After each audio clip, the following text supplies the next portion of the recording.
course, there's going to be people who are looking at the title and already going to dislike the video, even though it's the fucking truth. You know, to the point now, I don't give a fuck no more. You know, tired of catering and coddling people and their feelings and, oh, well, I shouldn't say this about LeBron. I don't want to anger these people and that. Nah, dudes, it's over. It's over. Okay? It's over. Now, he'll continue to play. He'll play a couple more seasons.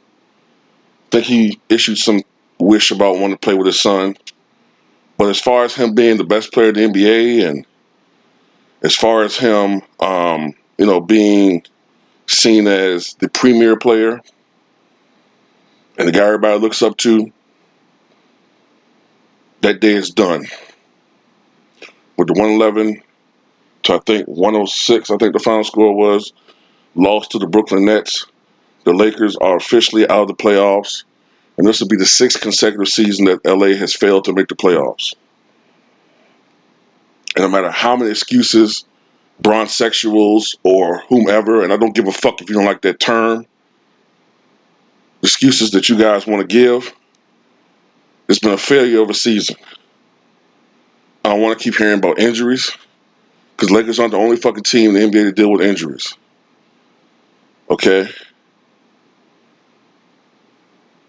If you're a real true blue Laker fan and you dreaded this guy joining your organization because you knew what the fuck he brought along with his talents, I feel sorry for you. I really feel for Laker fans. I truly do. They're 31-41. They're on pace to go 35-47, but the way they're going, they might win fewer games than they won last year.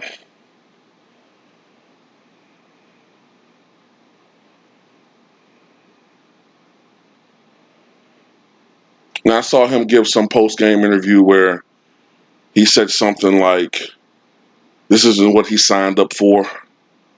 No shit. Okay? This isn't what Rajon Rondo signed up for. This isn't what JaVale McGee signed up for. This isn't what Tyson Chandler signed up for. This isn't what anybody signed up for. It's not all about you, you egomaniacal, narcissistic fucking piece of shit. That's why I changed my fucking name.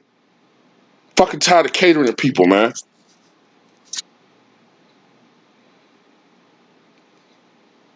Dumb it down all you fucking want to. Don't give a fuck. It's the fucking truth.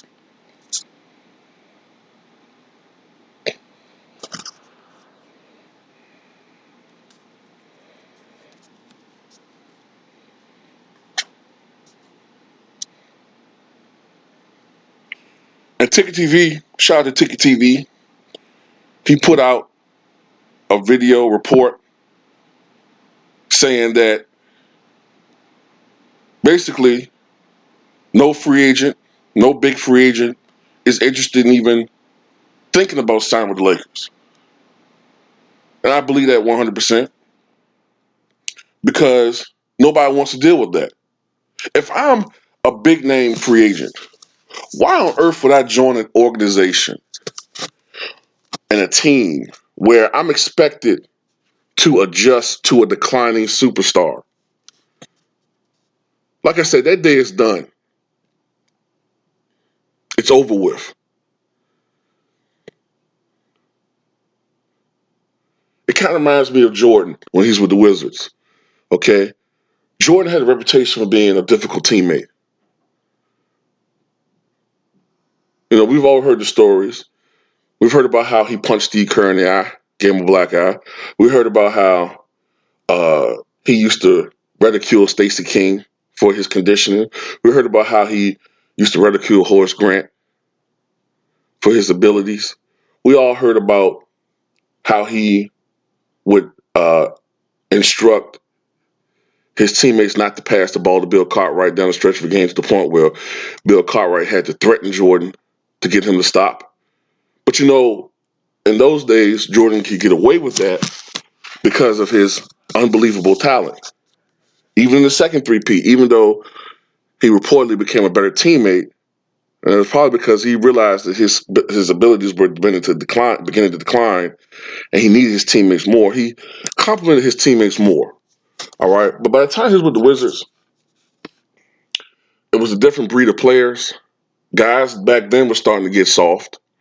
They're just not the total cream puffs that players are now. And the amount of baggage that he brought with him as far as his personality is concerned didn't match what he was putting on the court. Now, he still was a guy at age 38, 39, 40 years old, putting up 20 to 23 points per game on an average. All right. But he wasn't superstar status anymore. He became, at that time, maybe skill wise, something like Jerry Stackhouse, a high volume scorer, although he gave it pretty good on the defensive end, but he wasn't the same guy. So players didn't want to deal with that. And you saw what happened. As soon as the season was over, his last season, he was fired essentially by Abe Pollin from the Washington Wizards. People don't want to deal with LeBron now, man. All right. Why come to LA where when you guys win, you're gonna have Nick Wright, you're gonna have Dante Jones, Damon Jones, all right, Max Kellerman. You're going to have uh, all of his fanboys, Brian Windhorst, Chris Broussard, all of the group, you know what I'm saying, just making excuses and giving all the praise to LeBron. But then when you lose, it's everybody else but him. I've never seen anything like before in my life.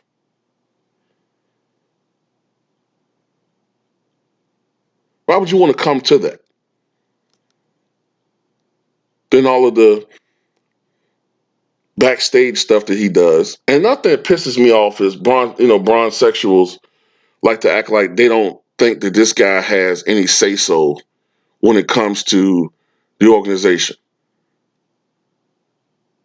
I'm not saying everything that he demands or requests gets done, but this guy has more power than any other NBA player in the league history. If I'm the best player on the team, because whoever is the next max guy coming on the Lakers, if that does happen, is going to be the best player because LeBron James is diminishing rapidly as a player. Okay, why would I want to join an organization where I got to deal with that?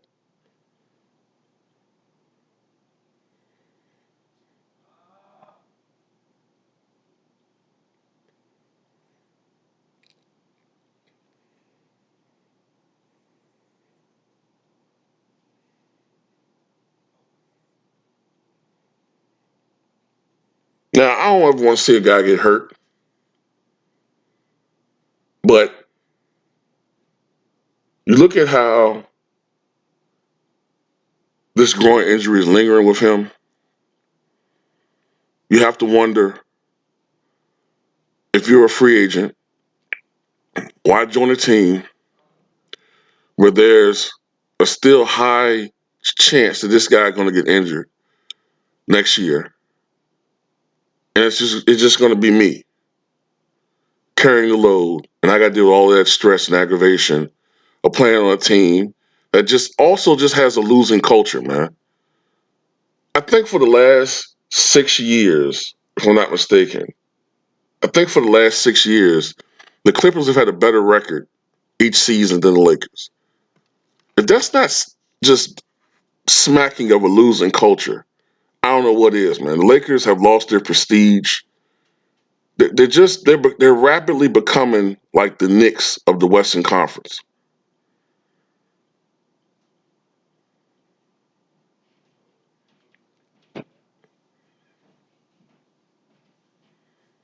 So LeBron James won't be in the playoffs for the first time since 2005. LeBron James won't be in the NBA Finals for the first time since 2008. and 10. And I think it's a good thing. All right. There are other stars, there are other teams out there that are just looking to rise from obscurity. All right. And this is just the nature of the beast, man.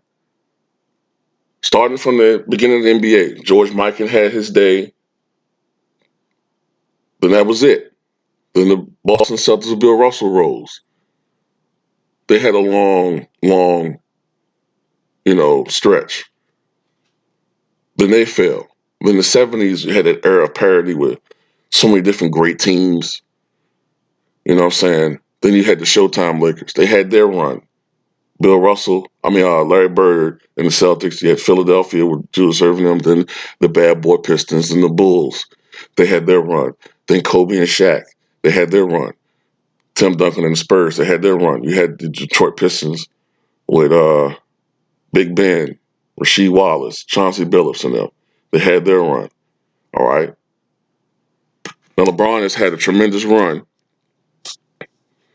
since about 2006, 2007. This guy has been seen as arguably the best player in the NBA for over a decade. Some people say it was still Kobe at times, what have you. There have been other guys in the conversation, but generally speaking, it's been LeBron. That day is done. Okay? You guys want to point out to some stats? Okay? Well, he's still averaging 28 and 8 and 8 or whatever you want to bring out your ass. Look, if you look at the guy playing the game as opposed to how he played just 3-4 years ago, there's an obvious decline. Those numbers that he put up are not impactful numbers. They don't really have an impact on the game. Those are what you call stat padding numbers. All right, that's that is the actual true definition of stat padding. When you look at the scoreboard and you're like, well, that was a quiet 28, 8 and 8. Didn't really seem very impactful because it wasn't. Whereas you look at a guy like Stephen Curry who put up 27, 5 and 6, but that 27 really impacted the game. You know what I'm saying? 15 of that 27 changed the game from being Golden State down 3 to blowing the game wide open.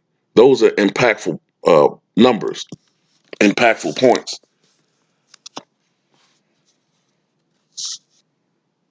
So that's it, man.